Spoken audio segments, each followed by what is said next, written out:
Hola chicos, bienvenidos a esta segunda parte del video en donde estamos analizando los estados de la materia.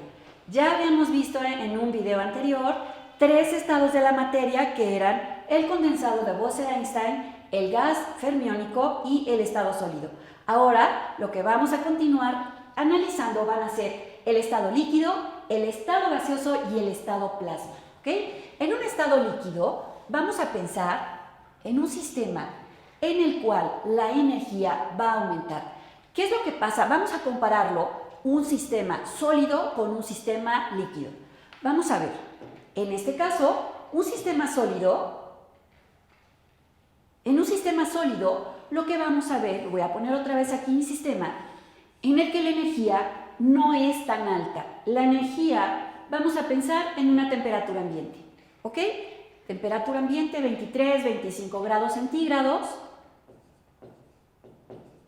25 grados centígrados, en donde las moléculas van a estar, en el caso de los cuerpos que están en estado sólido, estas moléculas tienen una alta cohesión, están unidas, y si nosotros lo pudiéramos ver en un sistema o en un dibujo tridimensional, lo que vamos a ver con estas partículas es que nos forman estados cristalinos en el que vamos a tener como en partes los mismos estados cristalinos. La cohesión y la fuerza que une a estas partículas es fuerte.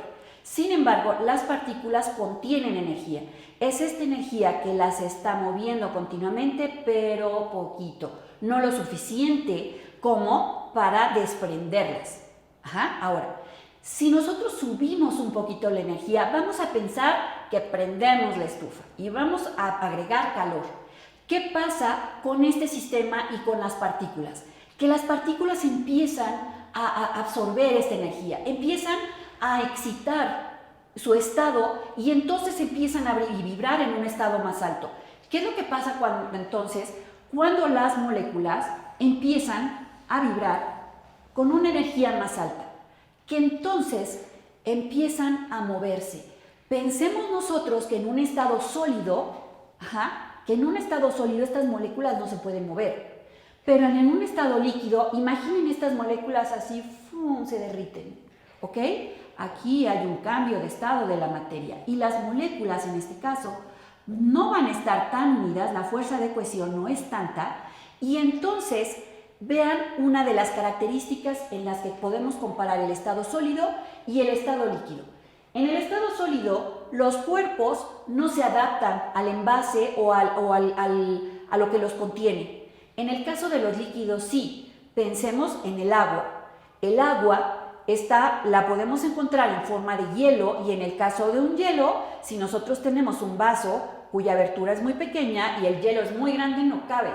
Pero en el caso en el que sí quepa el hielo no ocupa todo el volumen del vaso. ¿Qué pasa cuando nosotros derretimos ese hielo? Se convierte en agua líquida. ¿Y qué pasa entonces en este estado? Que toda el agua ocupa todo el recipiente que la contiene. Se adapta al recipiente que la contiene y fluyen esas moléculas y se adaptan perfectamente a ese recipiente. Ahora, ¿qué pasa aquí con el líquido? No tiene forma definida y sí se adapta al recipiente que lo contiene. La energía es media, vamos a poner así en media, le estamos agregando un poquito de más energía, y entonces estas partículas tienen un estado fluido. Y además, aquí es un dato interesante que al final vamos a empezar a analizar. Estas partículas se empiezan a acomodar. Si tenemos partículas que tienen formas distintas, estas partículas van a empezar a acomodarse de modo en que todas ocupen el menor espacio posible. ¿Sí? Ahora, vamos a ver otra de las características del estado líquido, va a ser que su volumen puede cambiar, porque si se aplica una fuerza muy grande, entonces son ligeramente compresibles. Yo podría apretar un líquido muy poquito, pero sí es posible, ¿ok? Ahora, el movimiento que tenemos aquí, en este caso con los líquidos, es una energía cinética, ya no es una energía potencial, ¿ok? La energía potencial es la que mantiene los cuerpos estáticos y la energía cinética los mantiene moviéndose. Ahora, vamos a ver el siguiente estado de la materia, que es el estado gaseoso.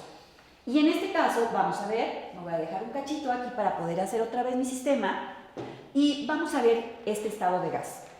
Cuando yo tengo un estado gaseoso, en el que también interviene la energía, vamos a pensar que vamos a prenderle más fuerte al calor. Le vamos a agregar mucho más energía al sistema. ¿Qué pasa aquí con mi sistema? Vamos otra vez a volver a hacerlo. Las moléculas han pasado antes de un estado sólido en el que la energía era baja a un estado líquido en donde la energía era un poquito más alta y ahora vamos a aplicarle mucho más calor. Vamos a aumentar la flama, es más, vamos a ponerle aquí unas flamitas de más calor porque quiero más energía, mucha más energía. ¿Ok?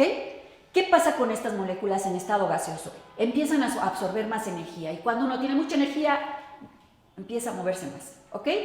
Entonces, ¿qué pasa con esta energía? Vamos a ver. Las moléculas empiezan a vibrar en un estado mucho más alto. Vibran muchísimo. Y entonces empiezan a chocar unas con otras y hay que ponerle una tapita a este sistema porque entonces pueden escaparse. ¿Ok? ¿Por qué? Porque en un estado gaseoso las moléculas ocupan todo el recipiente que las contiene. Empiezan a chocar contra las paredes, chocan contra ellas y la energía es tan alta que permite que todas estas moléculas energetizadas, altamente excitadas, empiecen a moverse rápidamente.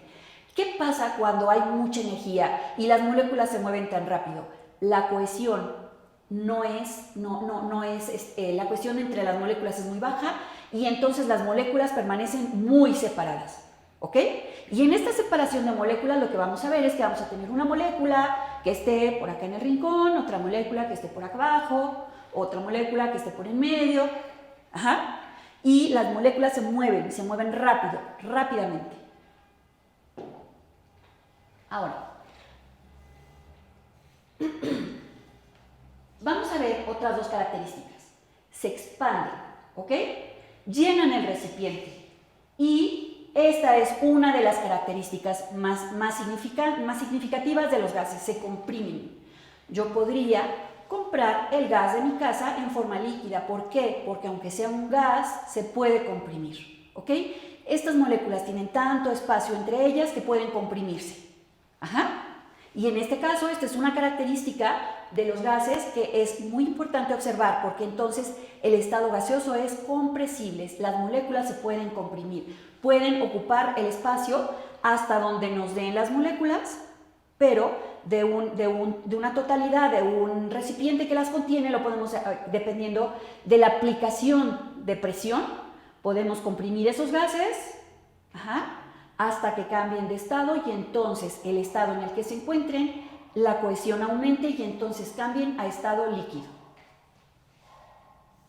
Muy bien, vamos a continuar entonces y vamos a retomar este otro estado de la materia que ya habíamos observado, el plasma. Fíjense bien, el plasma, que es este gas ionizado, en donde esta materia está en forma de aniones y cationes.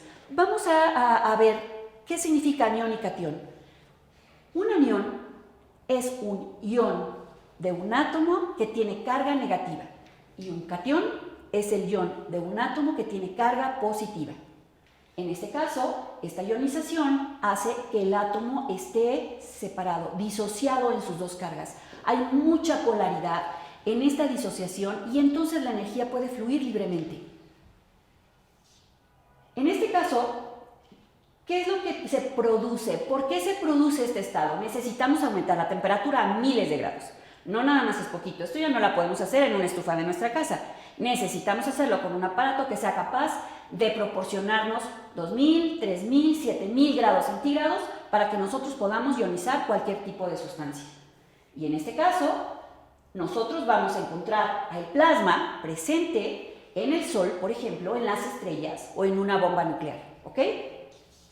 ¿Y qué es lo que nos da una característica del plasma? Que conducen electricidad, como ya habíamos dicho, y son influidos por campos magnéticos. ¿Por qué pueden estar influidos por campos magnéticos? Por precisamente esa disociación de cargas en las que tienen cargas positivas y negativas. Y vamos a ver un dato curioso con la materia. ¿Nunca se han preguntado por qué flotan los hielos? ¿Si son sólidos? la densidad.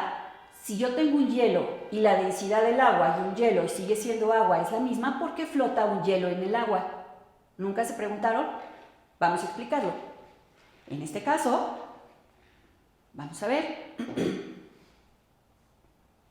Un sistema puede tener el agua, vamos a volver al agua, en donde sus moléculas están perfectamente, déjenme ver, vamos a hacerlo más grande, ¿ok?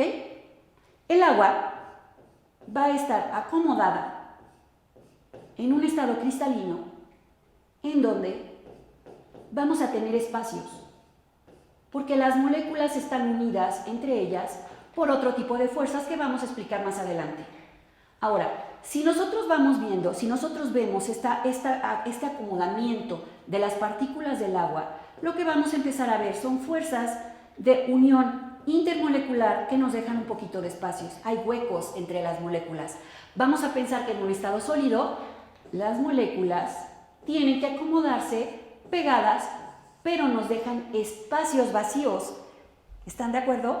Y en este caso, estos espacios vacíos que tienen aquí nos van a dejar huecos, y estos huecos van a dejar que van a permitir que el agua sea menos densa que el agua, que es la misma sustancia pero en estado líquido. ¿Cuál es la diferencia?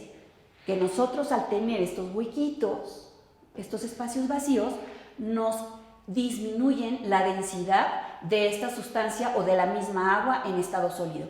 ¿Cuál es la comparación de esta agua en estado líquido? Que las moléculas en estado líquido no nos dejan estos huequitos, se están acomodando entre estos huecos.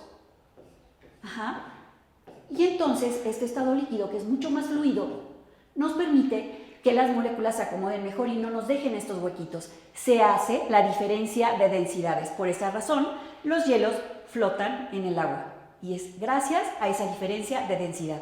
Así que les dejo de tarea investigar un poquito más acerca de este comportamiento de los hielos cuando flotan en el agua. Nos vemos en el próximo video, chicos. Hasta siempre.